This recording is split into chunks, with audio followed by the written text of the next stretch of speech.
welcome back. One of the city's favorite food spots is turning 3, and to celebrate, the owner is throwing a week of pop-up dinners. It's called Southern Hospitality, and the owner of Comal 864, Chef Dana, is here, and she brought one of the chefs participating. We have Carmela. Thank you so much for being here with us, or Claudia, I should say. Sorry, I got your name wrong. Thank you both so much for being here. And Chef Dana, talk about, first of all, Comal 864 as a place that people go to is like the top of the list. And so you've done a lot of work with that. For people who've never been to Comal 864, what is your goal there? Comal 864 is community.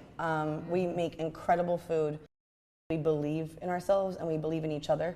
And our biggest goal is to make sure that we take care of our community. Everything else just kind of comes along with it. I got my start in 2019 doing pop-ups, any place that I could beg hard enough that would let me in. And I was like, me and my folding table, here we are. They let me in. And so Comal 864 has definitely grown and transformed a lot throughout the years. And now I'm in a space where I have a little bit of a platform. And I remember what it felt like trying to make a name for myself in a city that I did not know, that I now call home, and that I love it here. Girl, you could write a book on it. You really I love it here. But yeah, so Comal 864 started as a Latina girl from the border of Texas and Mexico who just wanted to showcase a little bit of where I come from, and has transformed into something that I never even dreamed of. And so now it's my turn to use my platform to uplift other local talent that Greenville is full of, because maybe not popular, but there is so much food talent in the upstate that doesn't get enough recognition. So if I have gnawed and climbed my way up the way that I have, I'm going to make sure that my people come with me. Yeah, and one of the ways you're doing that, the pictures we're looking at right now, those are the pictures from your Thanksgiving meal that you have that's going to be coming up again for people to be involved with that. Because one thing about Chef Dana is she puts her claws into the community and gives and gives and gives and gives even more. So I'm annoying. Yeah, in the best way possible. Generous. Yeah. So since we have this up, tell us about how we can be involved with this year's community meal. What do you need right now? Bring me turkeys. Turkeys. Just whenever, bring me a turkey. I've got freezer space now, which is incredible. That is a blessing to have freezer space because I didn't have it last year. But bring me a turkey, bring me a side dish that's prepared on Thanksgiving Day.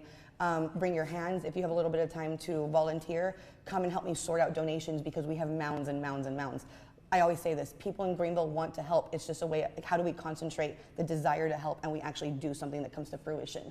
How do we do that? So bring all the things. And now we want to talk about the food. So the week of the 11th, you guys are going to be doing pop-ups with, none of these chefs have actual brick and mortars. No, they do not have any brick and mortars. Some have food trucks, some have had brick and mortars before.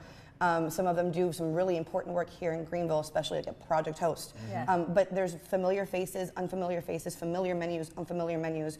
I'm going to even take over one of those days and do an Asian-inspired menu. Nice. But the idea behind this is that just because you don't have a brick and mortar doesn't mean that you don't deserve recognition or that your food is not good. We all have a journey and we all have a way that we get there, and maybe the end goal is not to have a brick and mortar, but recognize that the talent is there. The talent is there and the food needs to be eaten.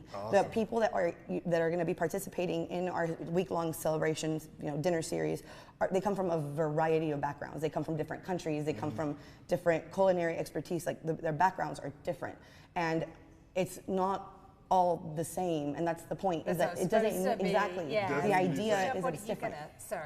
So my name is Claudia, and I am the owner of Modelo Private Dining. I am Colombian, and so my menu on Thursday, the November 14th, is going to be a fully Colombian menu, and I am really, really excited about being able to run a full dinner service. It's so cool to get a different look at the culinary scene here in Greenville, with places that we have the talent, but seeing them in this way is really cool. So do we have to have tickets? Is it a ticketed event, and then it's all happening at Comal? Show up, support. Let these people see that, give them the support, that way they feel inclined to continue. The only way we're going to grow as a food town or food city that we are is if we invest in the people who don't have the resources. That's the important part. So show up, share the posts, we're online, all the good stuff. Show up. If you can make it to 2 of those pop-ups, show up. Show up. Show up, show out, and eat all the food. Thank you so much, of course, thank Chef you. Claudia, for being here, and of course, Dana. Yeah, Comal864.com is the place to go and check that out. Again, happening all this week. We'll be sure to put all the information for you at our website, yourcarolina.tv.